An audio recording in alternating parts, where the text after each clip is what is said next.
connections between maps.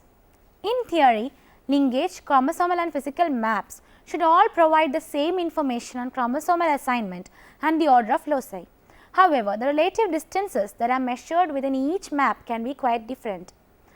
Only the physical map can provide an accurate description of the actual length of DNA that separates loci from each other. This is not to say that the other two types of maps are inaccurate. Rather, each represents a version of the physical map that has been modulated according to a different parameter. Cytogenetic distances are modulated by the relative packing of the DNA molecule into different chromosomal regions. Linkage distances are modulated by the variable propensity of different DNA regions to take part in recombination events. In practice, genetic maps of the mouse are often an amalgamation of the chromosomal, linkage and physical maps, but at the time of this writing, it is still the case that classical recombination studies provide the great bulk of data incorporated into such integrated maps.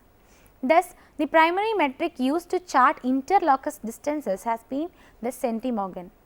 However, it seems reasonable to predict that within the next 5 years, the megabase will overtake the centimorgan as the unit for measurement along the chromosome. Integration of genetic and physical maps. Physical and genetic mapping data have become as important to network biology as they once were to the Human Genome Project.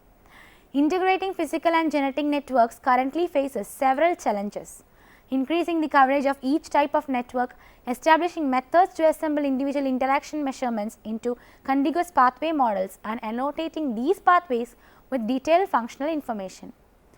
The assembly and analysis of genetic and physical interaction networks runs parallel to the procedures that were previously developed for assembly and analysis of DNA sequences.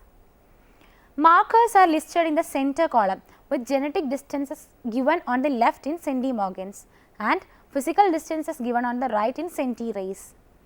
An integrated map of genetic and physical interactions for the yeast cytoskeleton, solid lines represent physical protein-protein interactions and dashed lines represent synthetic lethal genetic interactions.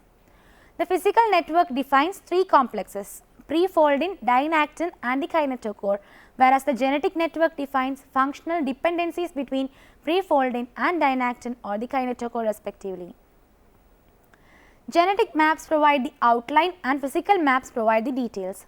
It is easy to understand why both types of genome mapping techniques are important to show the big picture. Information obtained from each technique is used in combination to study the genome. Genomic mapping is being used with different model research organisms. Genome mapping is an ongoing process. As better techniques are developed, more advances are expected. Genome mapping is similar to completing a complicated puzzle using every piece of available data. Mapping information generated in laboratories worldwide is entered into central databases such as GenBank at the National Center for Biotechnology Information or NCBI. Efforts are being made to make the information more easily accessible to researchers and the general public.